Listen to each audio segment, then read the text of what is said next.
To deal with barter's primary cost, the double coincidence of wants, one of the easiest solutions for us, and one that we got around to creating fairly early in history, was the idea of a universal trade token, creating currency.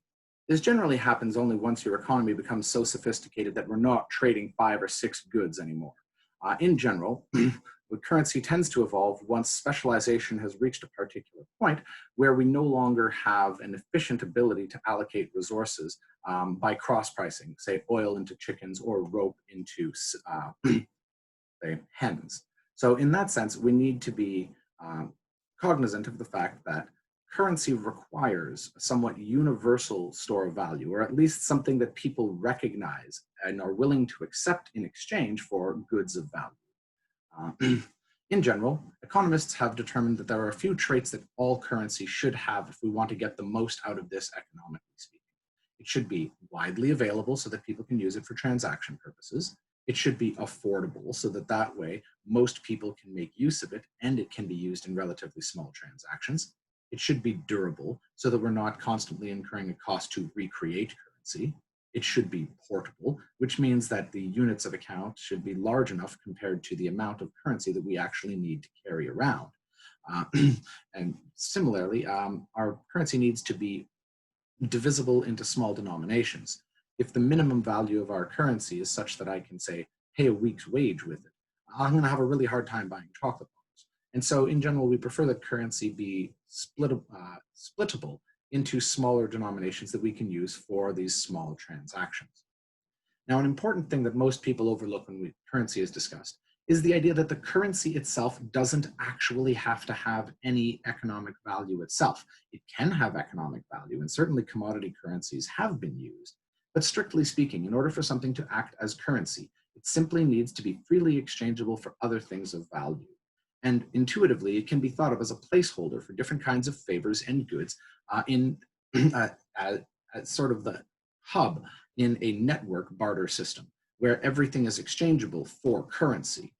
And that, of course, creates a great deal of liquidity in currency, as now that good can be exchanged for every other good. Now, almost anything can be used as currency, but in general, people feel that it should retain its value over time. It should be a practical unit for measuring value, and of course, as we'll see, it should have a higher face value than its consumption value. Because any currency which has a higher consumption value than face value simply gets consumed by anyone who gets their hands on it. So let's have a quick look at what sorts of things can be currency. I've got a few different images here that I've been able to either harvest or collect on my own that denote a number of different kinds of unusual currencies that different civilizations have used throughout history in order to settle their transactions. One in particular that was very popular in the ancient world was the use of cowrie shells. Almost everywhere along the entire Indo-Pacific region, cowrie shells were used, stretching from East Africa to Korea. We in fact even see the use of cowrie shells far inland from the sea, showing that back in the Shang Dynasty period, these seashells from the distant seashore actually were deemed to hold significant enough value that they cast metal copies of seashells to use as a form of money. Somewhat later, Roman soldiers were paid in salt, which they were able to not only consume, but they could also use as a tool for exchange. Many historians believe that the use of salt to pay Roman soldiers is the etymology of the English word salary, but this may be somewhat disputed. Some of unusual sorts of commodity currencies that we've seen in the past include tea bricks in the ancient empires in China, Tibet, and Mongolia. We notice that in the island of Yap in Micronesia, they actually used large limestone wheels, as can be seen here on the top right in the German central bank, as a measure of currency. Now, these limestone wheels, the larger they are, the more valuable they are. And so they tended not to be actually physically exchanged.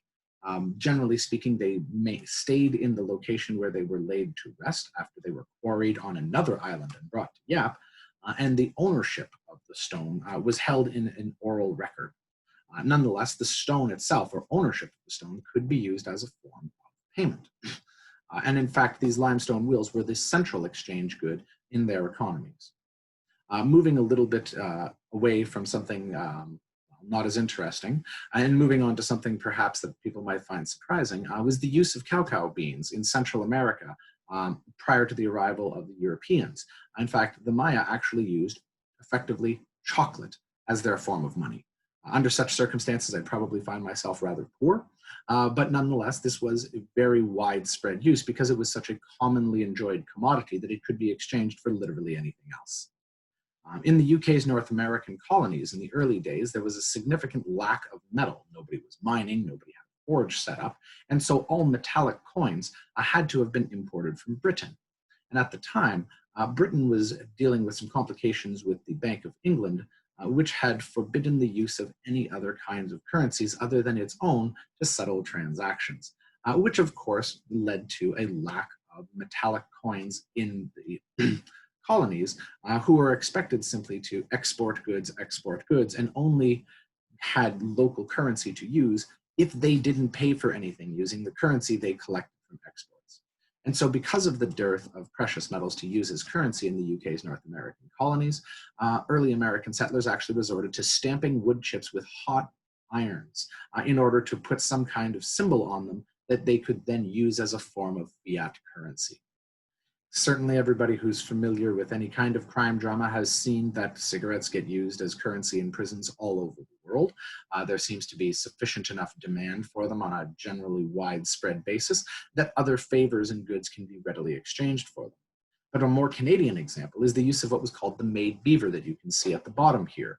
The Made Beaver was the currency of the Hudson Bay Company in Rupert's Land for over 100 years, being the single reference asset to which all other assets traded by the Hudson Bay Company in Rupert's Land were measured. And this persisted for a great deal of time until beavers started to become much less popular than they had been due to massive fur trade, which depopulated the species dramatically. Now, of course, there are significant advantages to currency.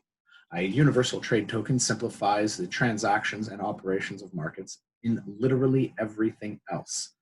Because we can associate a common value based around the currency, what we see is that the number of prices drops dramatically. In a barter system, you need to have cross-pricing for all different kinds of goods, water for stone, sheep for wheat, etc.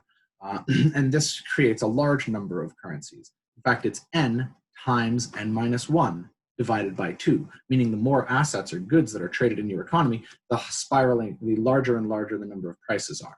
With just 50 goods, you've got over 1,200 prices you need to keep track of.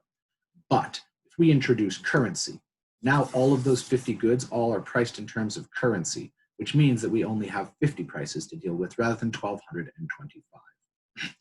Now, having prices in a single good like this enables consumers to price shop much more effectively, which increases competition and overall economic productivity and increases the surplus in our societies. Currencies also come with very powerful network effects. As a large number of people begin to adopt a particular currency, the use of that asset as currency becomes even more valuable to other potential adopters. You can think of it in much the same way that a social network works in the 21st century. Twitter works because a lot of people use Twitter. In the same way, money works, or currency works, because a lot of people use currency. Now, another advantage of currency, of course, is that it is anonymous. Unlike a ledger, which has to be explicitly associated with your identity, which we need to verify before we can transfer any kinds of funds using a ledger, having currency allows us to conduct anonymous transactions. And it also enables private, durable stores of value. The notion that people could, say, hoard gold at their house, if gold was seen as currency in a store of value. Now, the type of discretion that comes along with massive hoards of currency is generally the sort of thing that is enjoyed by black market dealers, who necessarily prize anonymity and discretion above all other considerations in their payments. Interestingly enough, though, these kinds of hoarders are still subject to debasement or cancellation, as many black market participants found out when the 500 euro bill was canceled a few years ago and the $1,000 Canadian bill. Now, of course, currency, like all other forms of exchange, has its own costs. And one of the big costs associated with currency is the notion that someone could distribute fake currency. This is much harder to do when we're talking about commodity currencies like coins made of gold, which can be essayed, or say an economy where we use wheat or cows as our central unit of exchange. But in general, when we move towards fiat currencies, where we have currencies that aren't necessarily valuable because the token itself has economic or material value, then the problem of counterfeiters becomes rather significant. We also have to worry about the idea that currencies issued by a local authority might not be accepted beyond the writ of that local authority. An easy example of this would be Calgary dollars, which you can buy and use on par in Calgary. But if you take your Calgary dollars to Toronto and try to spend them, they're worthless. And this means that we generally want to focus on currencies which are widely used as opposed to simply being locally used. Finally, we have to consider that currencies, particularly fiat currencies, put significant economic hands in the power of those who control the supply of that currency. Whether we're talking about the silver mines of Lorient outside of Athens, which made Athens a significant commercial and political power of its time, or we're talking about the extraordinary privilege that seems to be accorded to the United States as the issuer of the world's reserve currency today, we nonetheless have to note that whoever controls the source and quantity of currency does in fact find themselves with significant political and economic power over the redistribution of capital in society.